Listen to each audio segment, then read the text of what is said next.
ദൂരെ ദൂരെ കടുകുപൂത്ത മഞ്ഞപ്പാടങ്ങൾ, ആപ്പിൾ പൂക്കൾ, മഞ്ഞുമലകൾ. ഈ ഭൂമിയിൽ ഒരു പാരഡൈസ്, ഒരു സ്വർഗമുണ്ടെങ്കിൽ അത് ഈ താഴ്വാരമാണ് എന്ന് നമ്മൾ പറഞ്ഞു പഠിച്ചൊരു സ്ഥലത്താണ്. മനുഷ്യരക്തത്തിന് നടുവിൽ ഒരു പെൺകുട്ടി അനാഥം എന്ന വാക്കിന്റെ പ്രതീകം കണക്കെ പ്രിയപ്പെട്ടവർ ചാരെ മൗനമായിരിക്കുന്ന ഒരു ചിത്രം ഒരിക്കൽ കൂടി ഒന്ന് കാണാനാവില്ല. ആ നിശബ്ദ വേദനയ്ക്ക് എന്തൊരാഴമാണ്. ആ കൈകളിൽ കിടക്കുന്ന ചുവന്ന കുപ്പിവളകൾ മിണ്ടാതെ പറയുന്നുണ്ട്, 6 നാൾ മാത്രം നീണ്ടൊരു മധുവിധ മധുരം. ആർത്തുകരയാൻ പോലും പാങ്ങില്ലാത്ത പകപ്പിൽ, ആ ഇരിപ്പിൽ നിശബ്ദം നിസ്സഹായം ഇടനെഞ്ചിലൂടെ ഹൃദയത്തിന്റെ ആഴത്തിലേക്ക് വിഷം തേച്ച ഇരുമ്പാണികൾ അറിഞ്ഞു കയറ്റും പോലെ കൊത്തിവലിക്കുന്നുണ്ട് ആഘാത വേദന. ഈ രാജ്യത്തിന്റെ കൊക്കിന് ജീവനുള്ള കാലത്തോളം മറക്കാവതാണോ?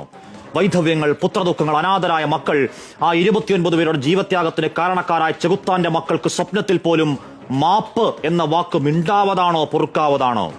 അന്ന് പത്താൻകോട്ടിൽ, പുൽവാമയിൽ, ഉറിയിൽ, അമർനാഥിൽ, റിയാസിയിലൊക്കെ കുരുതുകൾക്ക് ശേഷം പറഞ്ഞ പോലെ അടിച്ചുവെച്ച മട്ടിലാണ് റെഡിമെയ്ഡ് പ്രതികരണം. ഞങ്ങൾക്ക് പങ്കില്ല എന്നാണ് പാകിസ്ഥാന്റെ പറച്ചിൽ. വെറും വ്യാജ വർത്താനം.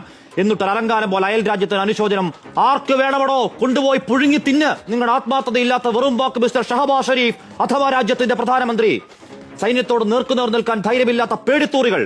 തോക്കെടുത്ത് നിരായുധരായ സാധാരണക്കാരെ കൊന്നൊടുക്കിയതിന്റെ സൂത്രധാരൻ സൈഫുള്ള കസൂരി ഹാഫിസ് സയ്യിദിന്റെ വലം കൈയാണെങ്കിൽ, ഇന്ത്യ വിരോധം കൊണ്ട് പിഴച്ചു പൊളിച്ച പാക് പട്ടാളത്തിന്റെ തലച്ചോറാണെങ്കിൽ, ISIയുടെ സാമന്തനാണെങ്കിൽ ഞങ്ങൾക്ക് പങ്കില്ലെന്ന പച്ചക്കള്ളം പാകിസ്ഥാനെ പോയി പള്ളി പറ. മറന്നവരാണ് നിങ്ങൾ. പരാജയത്തിൽ ഉളുപ്പില്ലാതെ മുട്ടുകുത്തി ജീവന് വേണ്ടി തണ്ടിയ മേധാവി നിയാസയെ ഞങ്ങൾ വെറുതെ വിട്ട നാണം കെട്ട ചരിത്രം.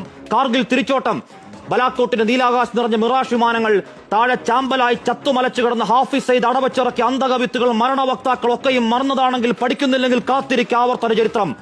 ചോര കൊണ്ട് അശനിവാദം. ഈ മഹാരാജ്യത്തിന്റെ പ്രതികാരം തടുക്കാൻ നിങ്ങളുടെ സൈനിക മേധാവി ഉണ്ടല്ലോ. ഇന്ത്യ വിരോധം തലക്കി പിടിച്ച് വട്ടായൊരുത്തൻ അസീം മുനീർ, അയാളും അയാളുടെ കൂലിപ്പട്ടാളവും കുറച്ചുകൂടി മൂക്കണം. ചെറുക്കാമെങ്കിൽ ചെറുക്ക്. അവിടെ മതം തിരിഞ്ഞ് നിങ്ങൾ പാവങ്ങളെ പോയിന്റ് ബ്ലാങ്കിൽ നായാടിയെങ്കിൽ, വീണവന്റെ മതം ചെയ്യാത്ത ഞങ്ങൾ ഇന്ത്യക്കാർ രോഷത്തിൽ എരിയുന്നുണ്ടെങ്കിൽ, വിനാശകാലെ നിങ്ങൾ ചിന്തിയത് ഞങ്ങളുടെ സഹോദരങ്ങളുടെ ചോരയാണെങ്കിൽ, കസൂരിയും അയാളുടെ മാസ്റ്റർ ബ്രെയിൻ തന്തമാരും ആയുഷണ്ണി കാത്തിരുന്നോ? വരുന്നുണ്ട് നിന്റെയൊക്കെ അണ്ണാക്കിലേക്ക് റഫാൽ മൊറാഷ് തീർക്കുന്ന വെടിക്കെട്ട്. വെറിയൻ സാമ്രാജ്യങ്ങൾക്ക് മുകളിലേക്ക് തീമഴ പെയ്യിക്കാൻ ലോകത്തെ എണ്ണം പറഞ്ഞ പട്ടാള ശക്തി. കൂടെ പറന്ന ചോരയ്ക്ക് പകരം ചോദിക്കാൻ ഞങ്ങളുടെ നെഞ്ചിലെ പ്രതികാരത്തിന്റെ സംഹാര ശക്തി.